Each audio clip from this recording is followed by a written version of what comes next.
ہمارے آقا صلی اللہ علیہ وسلم سے سیدہ عائشہ صدیقہ رضی اللہ تعالی عنہا روایت کرتی ہیں،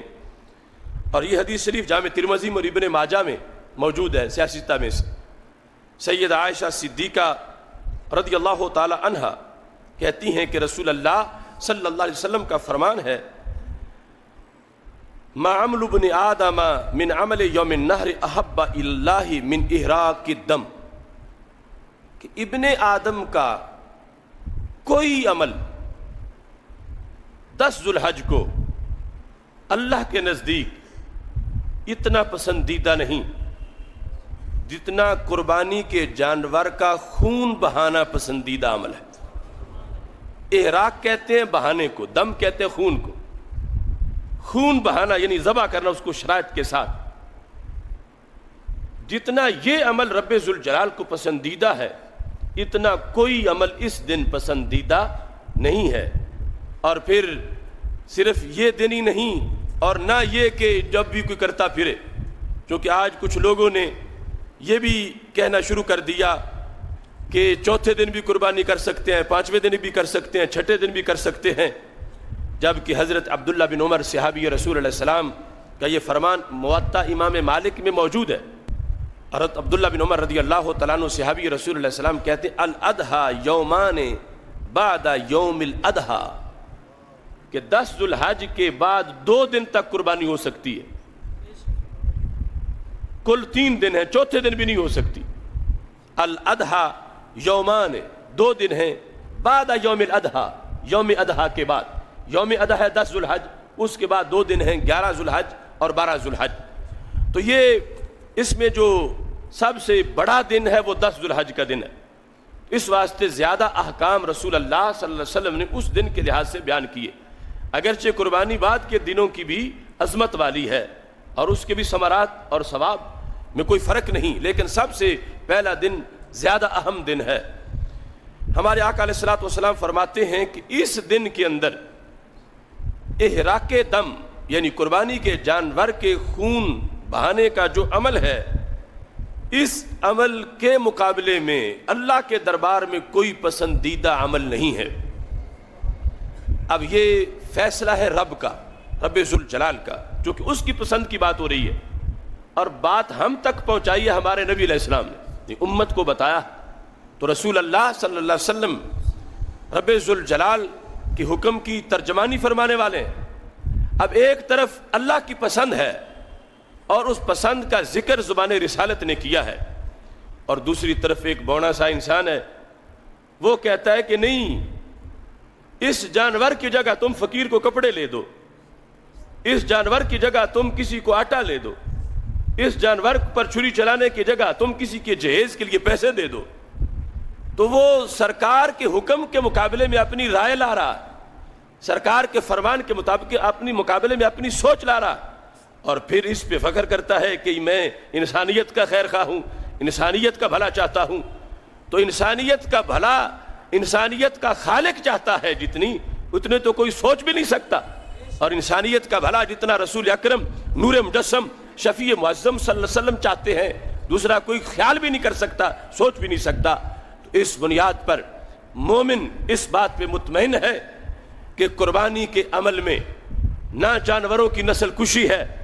نہ ان پہ ظلم ہے، نہ بے رحمی ہے، اور نہ یہ عید کے موقع پر معاذ اللہ کوئی خون خاری اور دہشت گردی ہے، اور نہ کوئی بربریت ہے، بلکہ یہ رحیم رحمان رب کا حکم ہے اور رحمت للعالمین صلی اللہ علیہ وسلم پیغمبر کا فرمان ہے۔ اس بنیاد پر یہ امت اس عمل کو کرتی ہے کہ اس کے مقابلے میں اس دن کوئی محمود سے محمود عمل جو اس کی جگہ کیا جا رہا ہو، اس عمل کی وہ حیثیت نہیں ہو سکتی جو اس عمل کی حیثیت ہے، جو ہمارے آقا علیہ الصلوۃ والسلام نے پھر ابراہیم علیہ السلام کی سنت کے ساتھ ساتھ اپنی سنت بھی بنا دی، اور اس کو سنت مصطفی بھی بنا دیا۔ اب آج کوئی اس کا جب تعارف کروائے گا تو سرکار صلی اللہ علیہ وسلم کی سنت بھی کہے گا، سنت ابراہیمی بھی ہے، سنت مصطفی بھی ہے، حکم خداوندی بھی ہے، اور حسن و قبا کہ ایک چیز حسین ہے یا قبیح ہے، اس میں ہم نے کلمہ عقل کا نہیں پڑھا، ہم نے اپنے رب کا کلمہ پڑھا ہے اور رسول اللہ علیہ السلام کا کلمہ پڑھا ہے۔ وہ جسے کہیں کہ یہ بات اچھی ہے ہم کہتے ہیں وہ اچھی ہے، وہ جس بات کو کہیں یہ اچھی نہیں ہے ہم کہتے ہیں اچھی نہیں ہے۔ اگرچہ ہماری عقل کہیں اور جا رہی ہو تو ہم عقل کو شریعت کے تابع کریں گے، مگر شریعت کو عقل کے تابع کی جو بات کرے وہ کبھی اس کا ایمان سلامت نہیں رہ سکتا۔ اس واسطے کہ عقل شرع کے تابع چلے گی، عقل کو سمجھ آ جائے حکم اچھا ہے تو فابہا اچھی بات ہے، اگر نہ آئے تو عقل کو دبا کے کام وہی کرنا ہے جو حکم خداوندی ہے، حکم مصطفی صلی اللہ علیہ وسلم ہے۔ تو اس بنیاد پر ہمارے آقا علیہ الصلوۃ والسلام نے ارشاد فرما دیا کہ من احراق دم، خون بہانے سے، جو اس دن جانور کا خون بہانا ہے اس سے بڑا پسندیدہ عمل رب ذوالجلال کے دربار میں کوئی عمل نہیں ہے۔ اور اس کی پھر عظمت کو بیان کرتے ہوئے کہ یہ جانور جس کو اللہ کے لیے قربان کیا گیا یہ عظیم کتنا ہے، تو میرے آقا علیہ السلام نے فرمایا کہ اس کی بوٹیاں، اس کا گوشت، اس کی کلیجی وہ تو اپنی جگہ رہی، فرمایا قیامت کے دن انہو لیؤتی یوم القیامت بقرونہا واشعارہا وازلافہا، فرمایا جانور تو جانور رہا، بعض وہ چیزیں کہ بندہ جن کا نام لینا بھی پسند نہ کرے، مثلا اس کے کھر ہیں، اس کے بال، اس کے سینگ، وہ بھی چونکہ اس جانور سے منسلک رہے جسے رب کے لیے قربان کیا گیا ہے سنت ابراہیمی پر۔ میرے آقا علیہ السلام فرماتے ہیں قیامت کے دن نامہ اعمال میں اس کے کھر بھی نیکیوں کے پلڑے میں رکھے جائیں گے، اس کے بال بھی اور اس کے سینگ بھی نیکیوں کے پلڑے میں ان کو رکھا جائے گا۔ تو فرمایا کہ جس جانور کے کھر، اس کے پاؤں، اس دن جب بندے کو ایک تنکے جتنی نیکی کی بھی وزن کی امید ہے، اور ادھر جانور کا جو ہے وہ جسم تو جسم رہا، گوشت گوشت رہا، اس کے سینگ اور اس کے بال اور کھر جو ہیں یہ بھی رکھے جائیں گے اس کے نیکیوں کے عمل میں۔ اور قیامت کے دن جس کے کھر اور سینگ بندے کے لیے اتنے مفید ہیں، خود اس کا بدن بندے کے لیے کتنا مفید ہوگا۔ تو سید عالم نور مجسم شفیع معظم صلی اللہ علیہ وسلم نے اس کے ساتھ پھر اگلا جملہ یہ ارشاد فرمایا وَإِنَّ الدَّمَ لَيَقَعُ مِنَ اللَّهِ بِمَكَانٍ قَبْلَ أَن يَقَعَ بِالْأَرْضِ، یہ نہ سمجھو کہ ضائع ہو گیا جانور، ان الدم، بے شک خون، لَيَقَعُ مِنَ اللَّهِ بِمَكَانٍ، اللہ تو مکان سے پاک ہے، اللہ مکان سے پاک ہے، لیکن یہ خون اللہ کے دربار میں جا کے اس جگہ واقع ہوتا ہے،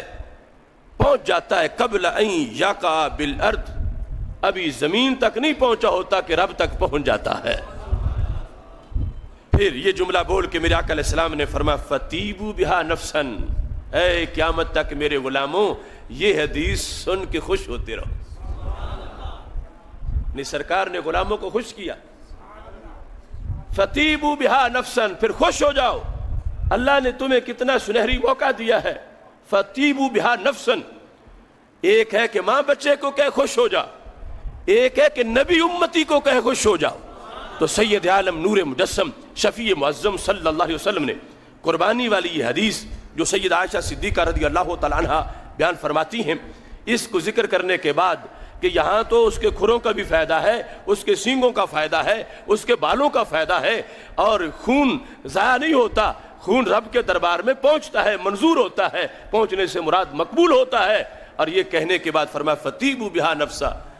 غلاموں خوش ہو جاؤ، میرے غلاموں خوش ہو جاؤ کہ رب ذوالجلال نے تمہارے لیے اس سنت ابراہیمی کے اندر کتنا فائدہ رکھا ہے۔ اس مقام پر جو شارحین ہیں انہوں نے اس کی تشریح کرتے ہوئے اس بات کی وضاحت کی، چونکہ ہر زمانے کے ساتھ کوئی نہ کوئی عبادت مختص ہے، مثلا ایک جمعہ کا وقت ہے، ایک عصر کا وقت ہے، مختلف اوقات ہیں، ایک روزے کا وقت ہے۔ فرمایا کہ یہ جو قربانی کا دن ہے یوم النحر، یہ کس عبادت کے ساتھ خاص کیا گیا؟ فرمایا مختصم، شارحین کہتے ہیں مختصم بعبادت فعلھا ابراہیم علیہ السلام، یہ اس عبادت کے ساتھ خاص کیا گیا جو عبادت حضرت ابراہیم علیہ السلام نے کی۔ عبادت رب کی ہے اور سنت ان کی ہے جو درجہ واجب میں ہے۔ اور پھر یہ جانور اتنا قیمتی کیوں ہو گیا کہ سونے کا پہاڑ اس کی قیمت کو نہیں پہنچ سکتا؟ کہ یہ جانور جس کی قیمت اگر آج 50,000 ہے ویسے،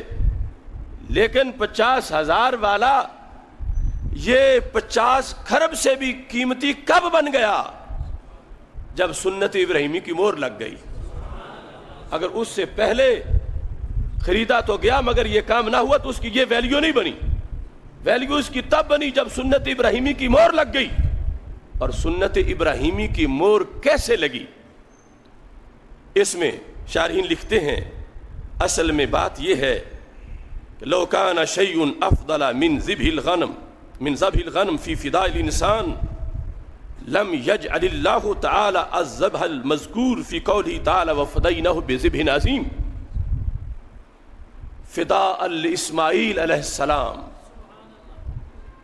فرمایا اگر اس جانور سے پسندیدہ چیز کوئی اللہ کے ہاں ہوتی تو خالق کائنات حضرت ابراہیم علیہ السلام کو حضرت اسماعیل علیہ السلام کے فدیہ کے طور پر وہ چیز پیش کرنے کا حکم دیتا جو اس جانور سے پسندیدہ ہوتی۔ تو پھر اللہ فرماتا کہ اسماعیل علیہ السلام کے حلق سے چھری ہٹا لو،